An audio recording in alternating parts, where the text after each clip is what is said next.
안녕하세요. 방크 한국 문화유산 이야기 강의를 하게 된 방크 이정혜입니다. 저는 오늘 한국 문화유산 이야기 그리고 방크는 이 한국 문화유산을 어떻게 알리고 있는지 그 이야기를 여러분과 함께 나누려고 하고요. 여러분 지금 홍보대사 활동을 하시게 될 텐데 여러분의 활동에 작은 도움이 되기를 바랍니다. 자, 그러면 시작해 볼게요. 여러분은 유네스코 세계유산이라는 말을 들어보셨나요? 유네스코는 유엔의 전문 기구인데요. 교육과 과학, 문화에 대한 분야를 담당하고 있고 이것을 통해서 국제 우호를 증진하기 위해서 생긴 전문 기구예요. 그런데 72년부터 세계유산 협약이라는 것을 체결해서 지금 세계가 함께 세계적인 가치가 있는 그런 유산들을 세계가 함께 지정하고 보호하는 일을 하고 있어요. 한국에서도 그래서 유네스코가 지정한 세계유산이 있는데요. 그것들을 중심으로 문화유산을 살펴보려고 합니다. 한국에는 유네스코가 지정한 유산이 이렇게 있어요. 먼저 유형의 유산, 그러니까 우리가 흔히 생각하는 건물들, 건축물들, 구조물들 이런 것들을 생각할 수 있는데요. 그런 문화유산과 또 자연유산이 합쳐져서 세계유산, 유형유산에 속하고요. 15개, 그리고 무형유산 21개, 기록유산 16개의 유산을 가지고 있습니다. 이 유산 중에서는 서로 연관된 유산들이 있어서 재밌기도 한데요. 저기 앞에서 보시는 유형유산의 해인사 장경 판전은 1995년에 세계유산으로 등재가 되었는데요. 이 해인사 장경 판전은 그러니까 판을 보관하는 건물이고요. 이 안에 있는 유산은 여기 기록유산에 파랗게 표시된 고려대장경 판입니다. 그러니까 이 고려대장경 판, 우리가 흔히 팔만대장경이라고 부르는 이 판과 그 판을 보관하는 장경 판전이 같이 또 세계유산에 등재가 되어 있고요. 그 다음에 저기 유형유산 두 번째 95년도에 종묘가 지정되어 있는데요. 종묘는 조선 왕조의 왕실 사당이죠. 그 종묘가 유형유산에 등재가 되어 있고요. 또 무형유산에 종묘 제례 및 제례악이라고 하는 그 제례 형식과 거기서 연주되는 음악이 무형유산에 등재가 되어 있어요. 이 종묘제례와 종묘제례악은 지금도 여러분들이 보시고 감상할 수 있는데요. 해마다 한번 종묘에서 종묘대제를 열기 때문에 관심 있으시면 여러분도 참여해서 보실 수 있습니다. 자, 그러면 제일 먼저 소개해드릴 세계유산은 창덕궁입니다. 여러분, 창덕궁은 1997년에 세계유산으로 등재가 된 문화유산이에요. 창덕궁은 1405년, 그러니까 조선 완전 초기죠. 그때 조선 궁궐로 지어졌고 258년 동안 임금이 거처하며 정사를 보았던 궁궐이에요. 창덕궁, 조선의 5대 궁궐이라고 하죠. 서울에는 5개의 궁궐이 있는데 그 중에서 창덕궁에 가장 오랫동안 왕들이 기거하며 정사를 보았던 궁궐이라고 할 수 있어요. 근데 궁금한 생각이 들 거예요. 왜 창덕궁이 등재가 되었을까? 왜냐하면 창덕궁보다 더 큰 궁궐이 바로 옆에 있기 때문이에요. 경복궁인데요. 여러분은 다음 페이지에서 왜 창덕궁이 등재가 되었을까를 확인할 수 있을 거예요. 먼저 왼쪽에 보시는 그림이 경복궁의 그림이고요. 오른쪽에 보시는 그림이 창덕궁이에요. 경복궁은 정문인 광화문, 빨간 동그라미 보이시죠? 이 광화문을 지나면 흥내문, 영제교를 지나서 근정문, 근정전에 이르러요. 근정전은 임금이 큰 행사를 하거나 왕실 행사가 있을 때 쓰는 가장 주된 건물이죠. 그 뒤로 사정전, 강령전, 교태전 같은 왕실의 건물들이 있는데요. 보시면 정말 그 왕실의 정각들이, 궁궐의 정각들이 일자축을 이루며 그 왕실의 위엄을 보여주고 있어요. 동서양의 모든 궁궐들이 이런 왕실의 위엄을 보여주는 이런 배치를 따르고 있는데요. 옆에서 보시는 창덕궁을 한번 보실래요? 창덕궁의 정문은 어디일까요? 예, 여기 동그라미가 보이는 도나문이라는 곳이에요. 도나문은 가운데도 아니고 한쪽 왼쪽 끝에 있고요. 보시면 도나문에서 들어가면 진선문이 나와요. 진선문에서 한 번 더 꺾으면 인정문이 나오고 인정전, 그러니까 경복궁의 근정전이라고 할 수 있는 그런 주 건물이 나오는데요. 이 뒤에는 또 아무것도 없어요. 그 옆에 또 다른 정각들이 있고요. 그 옆에 창경궁이 있고요. 창덕궁은 딱 봐도 경복궁과 너무 다른 배치를 이루고 있죠. 왜 이런 배치를 이루게 되었을까요?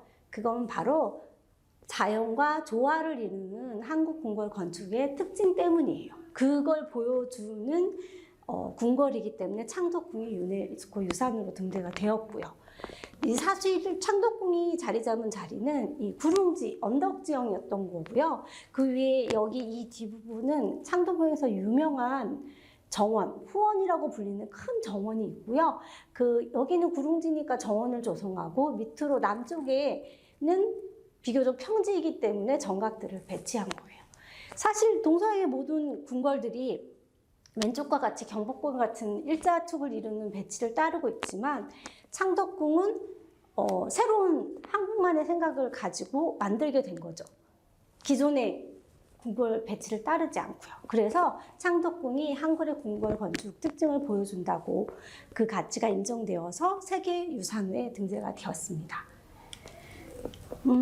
네, 이게 창덕궁 보시는 것처럼 저렇게 뒤에 후원의 60% 정도가 후원이고요. 옆에서 보는 이런 사진은 후원도 어디가 인공 조형물이고 어디가 자연인지 잘 구분이 안 갈 정도로 너무 자연스럽게 자연과 조화를 이루고 있는 모습입니다. 두 번째 소개드릴 유산은요. 자연유산인데요. 우리나라에는 자연유산이 2개 있어요. 첫 번째는 제주도. 화산섬과 용암동굴 그 유산이 있었고요. 오랫동안 자연유산이 등재되지 못하다가 정말 작년에 2021년에 한국의 갯벌이 등재가 되었습니다. 한국은 보시면 서쪽과 남해 쪽에 갯벌이 많이 형성되어 있어요. 우리 한 번쯤 서해에 가서 남해에 가서 조개잡이를 했던 기억이 있을 것 같아요. 그런데 이 갯벌이 세계 자연유산에 등재가 되어 있는 거죠. 서울의 면적이 605.2km라고 하는데 거의 지금 지정되어 있는 면적이 4배 정도 돼요. 그러니까 굉장히 큰 면적의 갯벌이 유산으로 등재되어 있는데요. 그러면 한국의 갯벌의 특징이 무엇일까요? 네, 그 특징은 먼저 다양한 생물종이 살고 있는 거예요. 갯벌이라는 것이 예전에는 그냥 쓸모없는 땅, 버려진 땅이라고 인식이 되었거든요. 그런데 이제 갯벌에 좋은 순기능들, 지구 생태계를 보존하고 있는 그런 기능들이 많이 알려지면서 갯벌의 가치가 이제 많이 높아지고 갯벌을 지켜야 한다는 그런 인식이 높아지고 넓어지고 있어요. 그래서 2150종의 생물이 살고 있고요. 한국의 갯벌의 특징 중에 하나는 철새들의 핵심 중간 기착지라는 거예요. 그러니까 한국엔 다양한 철새들이 찾아오는데요. 이게 저희는 흔히 보니까 다른 모든 나라들에도 이렇게 철새들이 찾아올 거야 라고 생각을 하지만 그렇지가 않다는 거예요. 이 옆에서 보시는 이 철새 같은 경우에는 알라꼬리 마도요라는 새예요. 도요새 종류이고 이 꼬리가 되게 화려해서 한데 또 새치고는 꽤 커서 마도요라는 이름이 붙어졌대요. 이 알라꼬리 마도요는 뉴질랜드나 호주에서 서식을 하다가 번식을 위해서 이렇게 이동을 하는데요. 한국의 이 갯벌에 와서 한 번 쉬고 다시 러시아의 시베리아나 이런 곳으로 올라간다고 해요. 진짜 딱 한 번씩인데요. 그러니까 한국의 갯벌이 없다면 이 생태계가 한국의 갯벌이 정말 중요한 역할을 하고 있는 거죠. 그래서 한국의 갯벌이 자연유산에 등재되어 있는 것, 이런 것도 자부심을 느껴도 좋을 것 같습니다. 한국 갯벌의 아름다운 모습을 볼 수 있고요. 제가 세계유산을 소개하면서 여러분들에게 도전드릴 활동들이 있어요. 그 중에 첫 번째 도전인데요.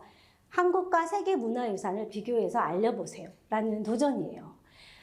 우리가 한국을 잘 알리려면 어떻게 해야 될까요?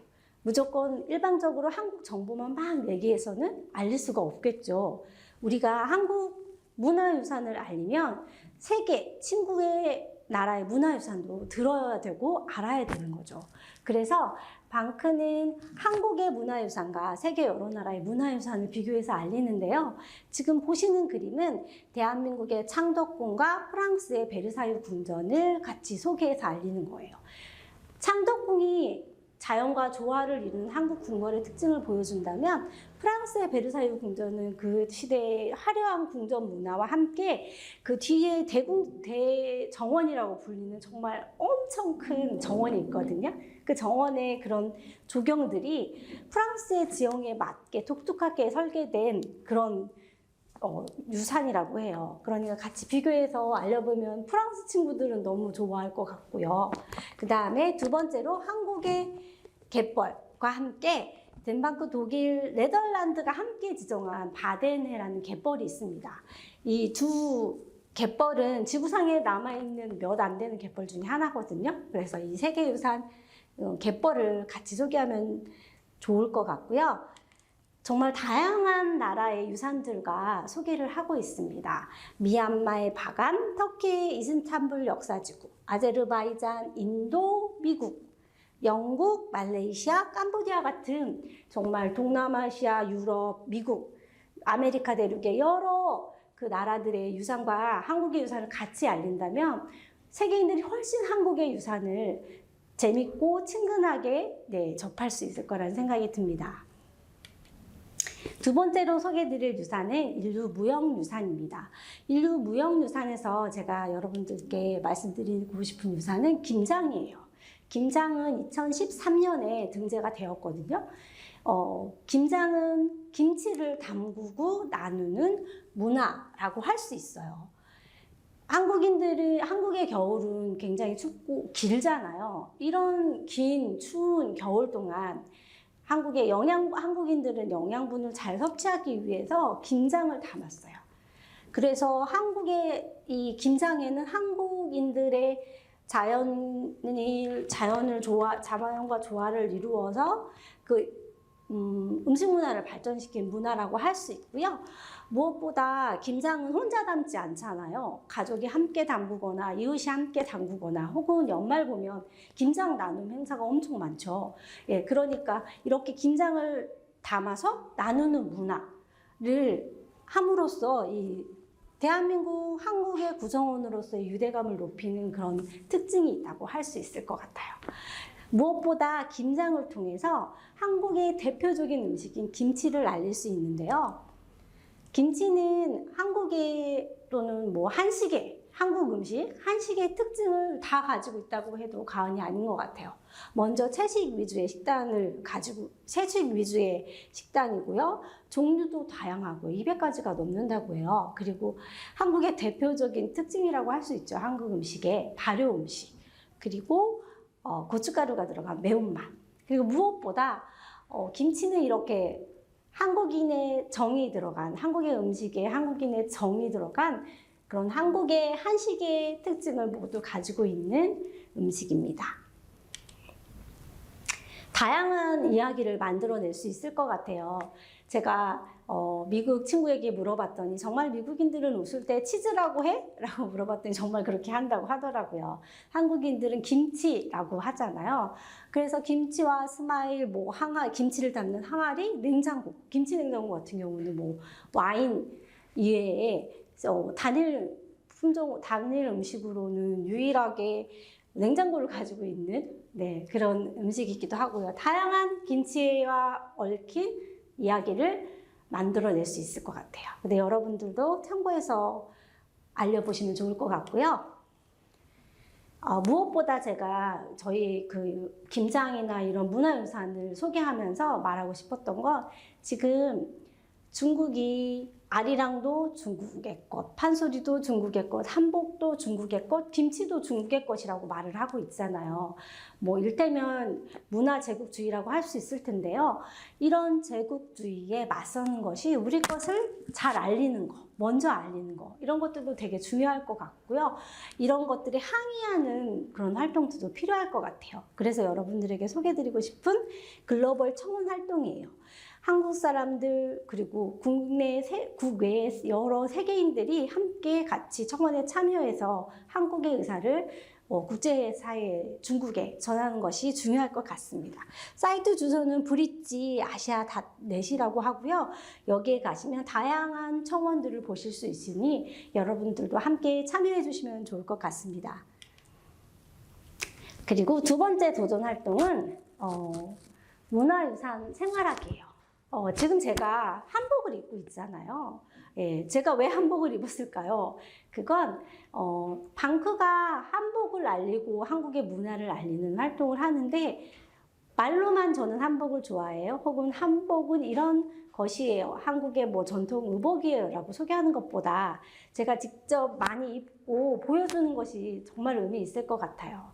창덕궁이 한국의 소중한 세계유산이에요 라고 말을 하지만 직접 창덕궁에 가서 방문해보고 창덕궁의 가치를 눈으로 보고 말하는 사람은 정말 다른 알리는 활동을 할 수 있을 거거든요.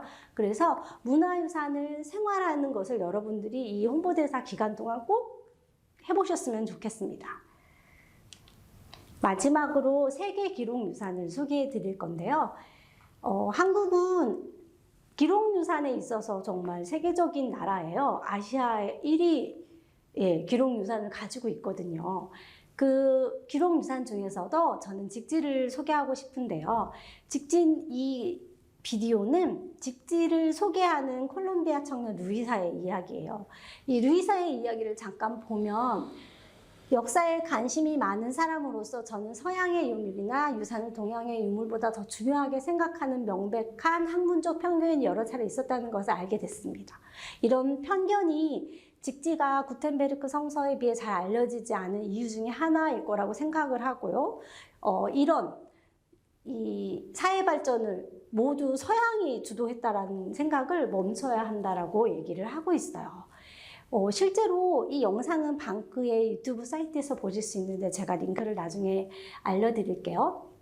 이 루이사의 이런 생각이나 이런 것들이 저는 굉장히 새롭고 직지에 대해서 우리의 기록유산에 대해서 새롭게 알게 된 사실이었어요. 그래서 방크에서는 편견을 깬 직지와 같은 유산과 함께 또 이런 유산이 세계유산이 없을까라는 생각을 해봤고요. 그 중에 하나가 그레이트 짐바브웨라고 부르는 아프리카 짐바브웨 유적이었어요. 이 짐바브웨라는 나라의 국기가 이렇게 생겼거든요. 이 짐바브웨는 아프리카에 있는 나라인데요. 이 이름과 똑같은 유적이 있어요. 네, 대짐바브웨라고 그 짐바브웨 유적에서 발견된 이런 조각상이 이렇게 이 국기에 들어갈 정도로 짐바브웨 사람들이 정말 자랑스러워하는 유산이에요. 근데 이 유산이 안타깝게도 오랫동안 짐바브웨 유산으로 인정받지 못했어요. 왜냐하면 이 유산을 발견한 서양인들이 어떻게 아프리카에서 이런 발전한 유산이 있을 수가 있을까라고 생각을 해서 인정을 하지 않았던 거예요. 오랫동안 그래서 이 짐바브웨 유산이 인정되지 못했지만 이것 역시 서양인들의 편견이었던 거죠. 나중에 지금은 이제 올바른 가치를 인정받고 있고요. 직두도 역시 마찬가지로 1377년 세계에서 금속 활자로 지금 가장 오래된 책이잖아요. 그렇지만 서양인들은 오랫동안 정말 구텐베르크의 성서가 가장 오래된 금속활자 본이라고 생각을 했어요. 그런 의미에서 편견을 깨뜨린 문화유산으로서 두 개를 같이 비교해 보았고요.